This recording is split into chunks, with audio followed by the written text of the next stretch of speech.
Another one during the early hours of the morning. The wind is howling on Van Riemen's, and it caught one of the trucks. You can see over here, the tray has been moved, but the trailer lying on its side, blocking completely the one lane, the northbound lane. There it is. You can see they're busy attaching cables, and they're going to now try and lift it and pull it out of the road. But it's caused quite a major traffic jam. Look at the trucks backing up over here. But no harm done, nobody hurt, and that's really what counts. But Phil and Barry doing their thing, and they've been helping control the traffic all along for the last while.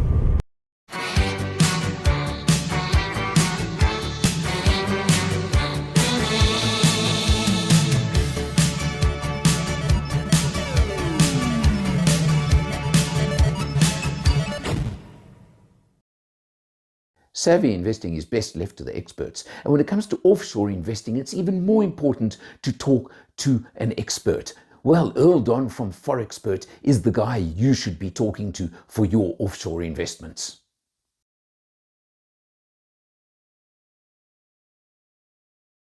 Down at Van Riemen's Pass with the man, Philip Hull, from the Road Safety Foundation and Community Medical Services as well.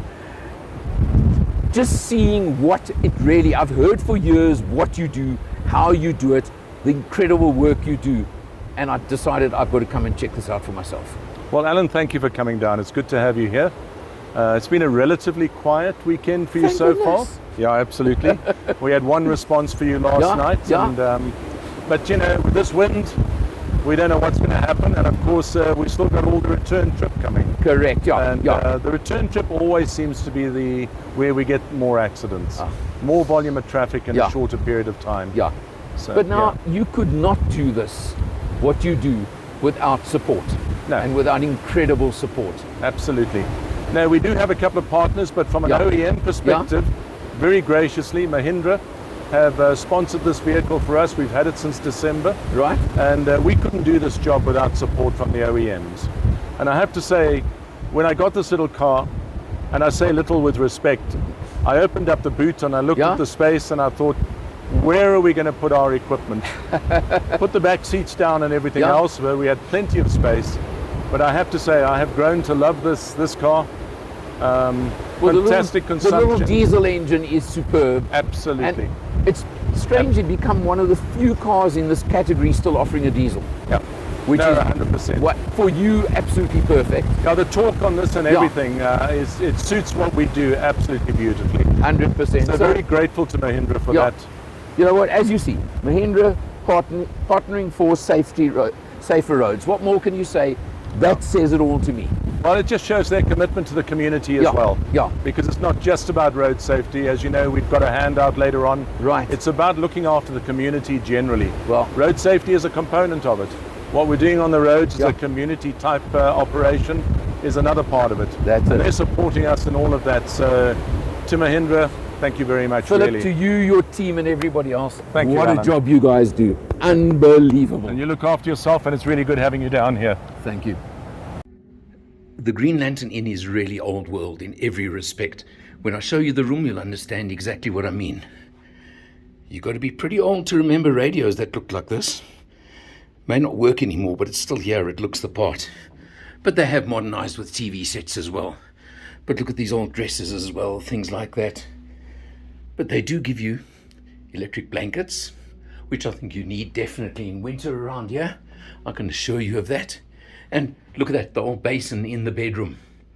Now that's really dating back. But it's part of the character, that's the point.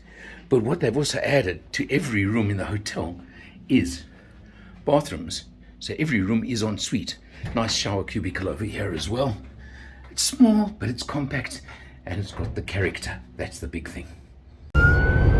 You can hear the siren. We've just been informed there's a heavy motor vehicle that's overturned.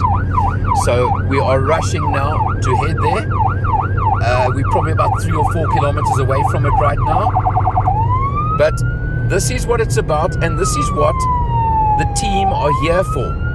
And this is the absolute miracle and amazing thing of what these guys do. You'll see more just now. I'm sitting at the Green Lantern Inn at Van Riemen's Pass with a man that I have the utmost respect for, and you'll understand why when we chat. Philip Hull. Philip, How are you doing, Alan? Good to have you here at last. Been talking about this for a long time, haven't we? We have indeed, and good to have you down here. It's been amazing. The company's been great, first of all. Just spending the time with you and Barry has been great, but that's not what it's about. I've been fascinated by this whole project you've been running for 40 years or something now, am I right? Yeah, 41 years last Easter, yeah. Yeah. Yeah. You, first of all, the Road Traffic Foundation, and it also comes under Community Medical, am I right? Or, yeah, so it's a Road Safety Foundation. Yeah. And then Community Medical is this operation. Right. Yeah, Community Medical is literally just a group of volunteer medical specialists. We have doctors and paramedics. Yeah. Depending on who comes down on the day and so on. They volunteer their time. We just look after their costs.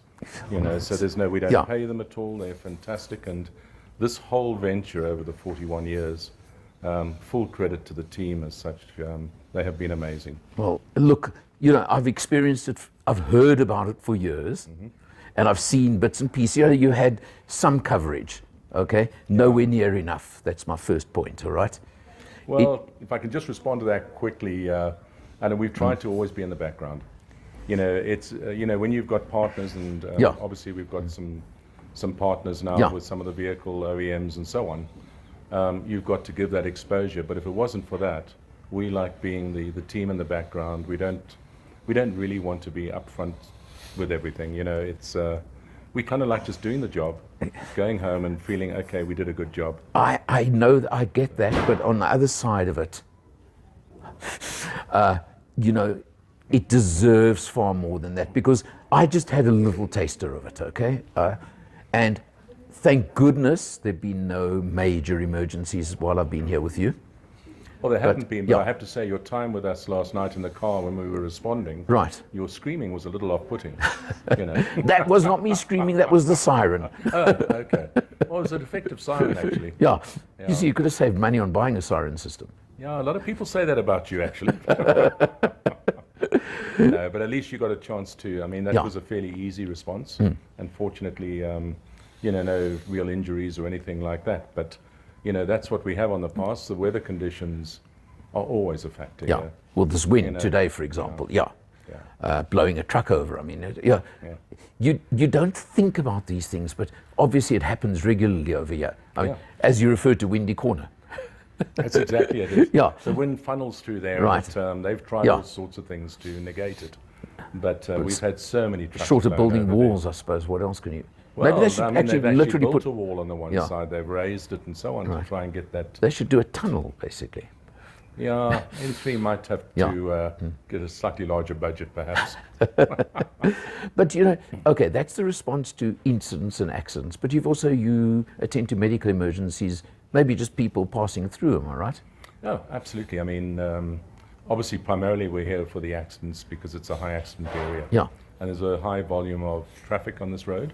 This is the busiest arterial in Africa. And obviously, you saw the number of trucks that were on the road as well. So that combination of slow-moving heavy trucks and light vehicles sharing the road responsibly is quite an issue. Right. But I mean, most of the folks in the area, the farmers, the folks at the restaurants, the hotel here, if they have an emergency or any medical requirement, we always come and help. They know you're. We've delivered babies here. We're very much part of the community here, and we love it. I said to Barry just now, it is so apparent, and just moving around with you again for 24 hours kind of thing now, is to see you known and loved, and I use the word loved, in the community, by the local community. It's reciprocated as well, I have to say. You know, we have it's an incredibly, we feel we are blessed, literally, because these folks, much as we will do anything for them, they've got our back. All the time. We've had accidents outside here and along this section where we know the road's going to be closed for hours and hours. And next thing you have the farmer and his wife arriving with hot dogs or milk tarts or just to look after the team and so on. And it's a great feeling being part of this community. Going back again to last night, the other call we went on where there was that fire and where you and I stopped and assisted a policeman who was trying to stop the traffic and not... having a tough time, can we put it that way? Not his fault. But I know if I was traveling on my way to Durban for a long weekend, I don't want to get stopped. And how long I'm going to get stopped for, who knows? But what I found quite interesting was I was sort of running around with you there, and I spoke to a few motorists.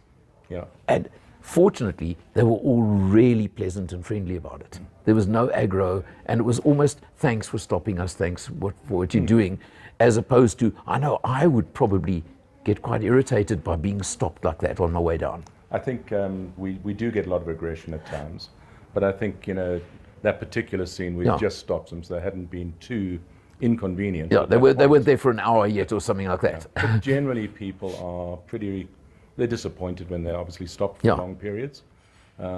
We have got a system that we're looking at that will allow us to communicate with people so they know what's going on. So we can say, listen, when you log on to the system, you're on the N3. Right. It'll come up on your phone and we'll be able to give you communications to say, guys, we're another 3-4 hours still, or if you want alternative routes, here they are. Yeah, that would be amazing. I assume through WhatsApp or SMS or something like that. I mean, it's an app that we're busy developing. That'll and be obviously amazing. N3 and Sanwell need to be exposed to it to agree to it. Yeah, but but at least sounds, we can keep people. So you'd log on before leaving Joburg to go to Durban, for example. It'll be a free app, and if Sanwell do agree to it, then basically every route that you go on, it'll recognize your phone. Wow, yeah. So it's not going to be sending you messages in the middle of Johannesburg about what's happening on the N3. It actually picks you up when you're on the highway, on that route, Correct, So it's called geofencing. Yeah. And also if there's an accident, as we had here last night, what they would do with a fire, for instance, in that truck, is the RCC, the Route Control Center, would identify exactly where it is because they know where it is. Yeah. They would then put a geofence around that area. So what it would mean is anybody in that area with their cell phone that is on the system, it'll say to them, caution, you have an accident or an incident a kilometer ahead or 2 kilometers. And then they could obviously extend that geofence to as much as they wanted. Well, look, it's like, I would say, where you use Google Maps, right? Where it can say to you, there's an incident up ahead, there's going to be a delay. Correct. It's a similar sort of taking system, it from there, or beyond that, way beyond it, but on that kind of concept. We're taking a lot of what they've got and adding on a few other bits and pieces that we'd like to see. Well, so, Philip, I am so glad I came. I can tell you that. Besides the fact that you guys have fed me like you can't believe, and just the company and the friendship also makes a difference. And it's the only way we can keep you quiet is feeding you. So, no, seriously, it's been an absolute pleasure having you down here. Thanks for making the effort. Because I will do it it's again. quite a long way. Well, I will do it again. Okay, I can tell you that. And then you'll join us this afternoon as well. Absolutely, going to join you this afternoon. You've got it. Now that's another side of what you're doing. That's a community outreach, I think we could term it, right? Yeah, we adopted all the schools and the orphanage many years ago and try and support them whenever we can. We've got almost a half ton of food in the back of the Peugeot Bucky at the moment, which we brought down, and that is for the orphanage. We try and stock them where we can. And you'll see in this video, we're going to put some of that there as well. So we'll show you that. So that's the outreach side, as if you guys aren't doing enough. You're adding to it. Just on that point, going back to the team fund that themselves. So every member of the team has put their little bit in to make it work. And we understand when some of them can't because things are tight, that's fine. But that's why I say we have the most amazing team, and I think I've got to tell you, personally, I feel incredibly blessed to be a part of it. Well, thanks for including me. You're welcome, and now you're part of the team. Here's to another 41 years, okay? Well, we'll talk about that off a bit later. Hello, my name is Michael. I'm the owner of CHANGECARS and the host of the TV show All Things Motoring. I have one mission, and that is to make a difference to the motoring public. Making a difference how?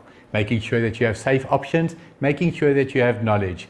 In that regard, it is my absolute pleasure and privilege to work with Alan Rosenmeyer of MotorMatters. The man with a hat, I'm the man with no hat, he's the man with the knowledge. Thank you for watching. Now this is the other part of what's being done this weekend. Bucky load of food, grocery supplies that they're delivering to the local orphanage over here. Yeah, some of the youngsters around as well. And we're going to just offload and pass it on. This is part of the community service side of things as well. Still offloading all the goods over here. The vehicles are here, the youngsters are here, and the men are loading up with the heavy bags, meal and everything else. And there we go, you can see. tour.